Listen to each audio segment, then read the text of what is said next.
गुरुर्ब्रह्मा गुरुर्विष्णु गुरुर्देवो महेश्वरः गुरु साक्षात् परब्रह्म तस्मै श्री गुरुवे नमः। गुरुवे सर्वलोहानां वशजे भवरोगिणां नितये सर्वविद्यानां श्री दक्षिणामूर्तये नमः। सद्गुरु चरणारविन्दाभ्यां नमः। ओं वृषभध्वजाय विद्महे कृणिकस्ताय धीमहि तन्नो गुरु प्रचोदयात्। கடவுள் அருள் டிவி நேயர்களுக்கு பெருங்குளம் ராமகிருஷ்ணன் ஜோசியரின் அன்பின் வணக்கங்கள். குரு அதிசார வக்ர நிவர்த்திக்கான பலாபலன்கள் 13 மார்ச் 2019 புதன்கிழமை அன்று குரு பகவான் அதிசாரமாக விருச்சிக ராசியிலிருந்து தனுசு ராசிக்கு கேதுவின் நட்சத்திரமான மூல நட்சத்திரத்தின் சாரம் பெற்று மாற்றம் பெறுகிறார். அதே குரு பகவான் ஏப்ரல் மாதம் 10ஆம் தேதி புதன்கிழமை அன்று வக்ரம் ஆரம்பிக்கிறது. அதிசாரம்ங்கிறது நேர் பார்வை, வக்ரம்ங்கிறது திரும்பிய பார்வை. ஆகஸ்ட் மாதம் 7ஆம் தேதி குரு பகவானுடைய வக்ர நிவர்த்தி அடைகிறது. இந்த வக்ர நிவர்த்திங்கிறது விருச்சிக ராசிக்கு மறுபடியும் குரு பகவானுடைய வருகையானது அமைஞ்சிருக்குது. ஆகஸ்ட் மாதம் 7ஆம் தேதிக்கு பிறகான காலகட்டத்தில் குரு பகவான் கேட்டை நட்சத்திரத்தின் சாரம் பெற்று நேர்பாதையில் சஞ்சாரம் செய்வார். இனி உங்கள் ராசிக்கான பலாபலன்களை பார்க்கலாம்.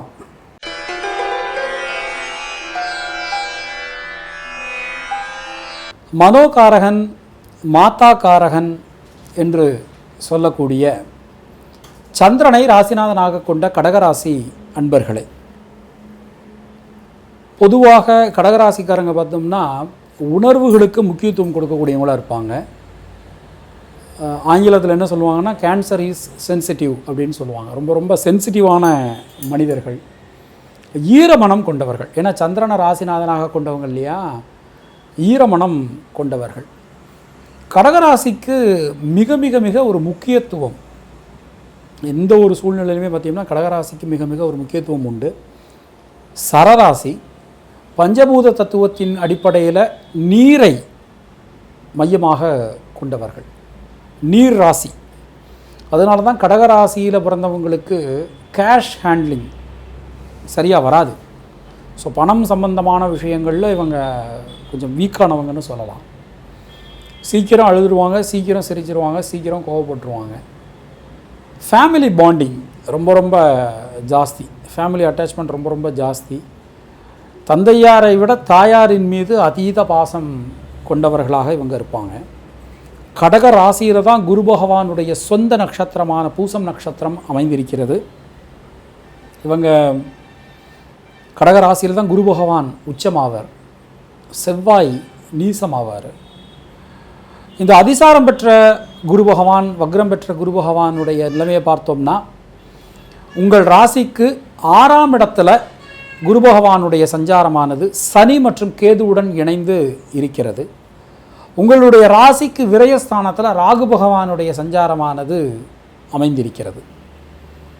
ஒரு முக்கியமான காலகட்டத்தில் நீங்கள் இருக்கிறீங்க. கிட்டத்தட்ட 4.5 வருடங்களுக்கு பிறகு ஒரு யோகமான காலகட்டம். உடல் நலத்தில் நல்ல ஒரு முன்னேற்றம், எடுத்த விஷயங்களில் இருந்த தடையெல்லாம் நீங்கி எடுக்கக்கூடிய விஷயங்கள், எடுக்கக்கூடிய முயற்சிகள், எடுத்த முயற்சிகள் அனைத்தும் வெற்றி பெறுவதை நீங்கள் பார்க்க முடியும். உழைத்த உழைப்புக்கேற்ற நல்ல ஒரு பேர், நல்ல ஒரு அறுவடையானது உங்களுக்கு அமையும். பணம் சார்ந்த விஷயங்களில் இதுவரை இருந்து வந்த பிரச்சனைகள் எல்லாமே நீங்கிடும்.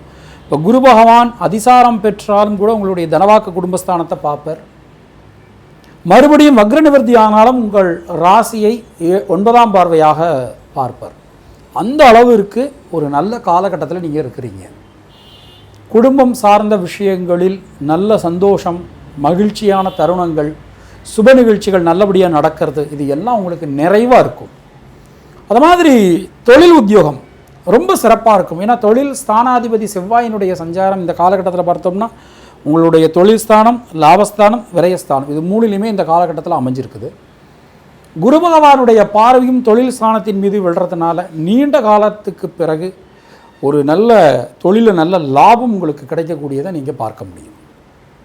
தொழிலில் இதுவரை இருந்து வந்த சிக்கல்கள் எல்லாமே நீங்கிடும். தொழிலில் இருந்த முடக்கம் போயிடும்.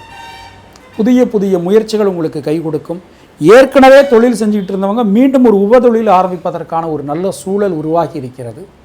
உத்தியோகத்தினரை பொறுத்தவரை உங்கள் உழைப்பிற்கான ஒரு அங்கீகாரம் கிடைக்கும், பாராட்டு கிடைக்கும். அது மாதிரி ஒரு சஞ்சலம் இருந்துகிட்டே இருந்தது. உழைக்கிறதுல உழைச்சுட்டே இருக்க ஒரு நல்ல பேர் இல்லையே, நமக்கு ஒரு பதவி உயர்வு இல்லையேன்னு ஒரு சஞ்சலம் இருந்துகிட்டே, அந்த சஞ்சலம் உங்களுக்கு போயிடும். நீங்கள் எதிர்பார்க்கக்கூடிய பதவி உயர்வு, பணியிட மாற்றம் நிச்சயமான முறையில் இருக்கும். நீங்கள் எடுக்கக்கூடிய முயற்சிகள் அனைத்தும் வெற்றி அடையும். குடும்பத்தை விட்டு பிரிந்திருந்தவர்கள் மீண்டும் குடும்பத்துடன் சேர்வதற்கான ஒரு நல்ல சூழல் உருவாகி இருக்கிறது. இந்த ராகு பகவானுடைய மாற்றம் உங்களுக்கு பிப்ரவரி மாதம் நிகழ்ந்தது. இதன் பிறகு பார்த்தோம்னாலே உங்களுக்கு ஒரு பொன்னான காலகட்டம் என்பது பிறந்தாச்சு.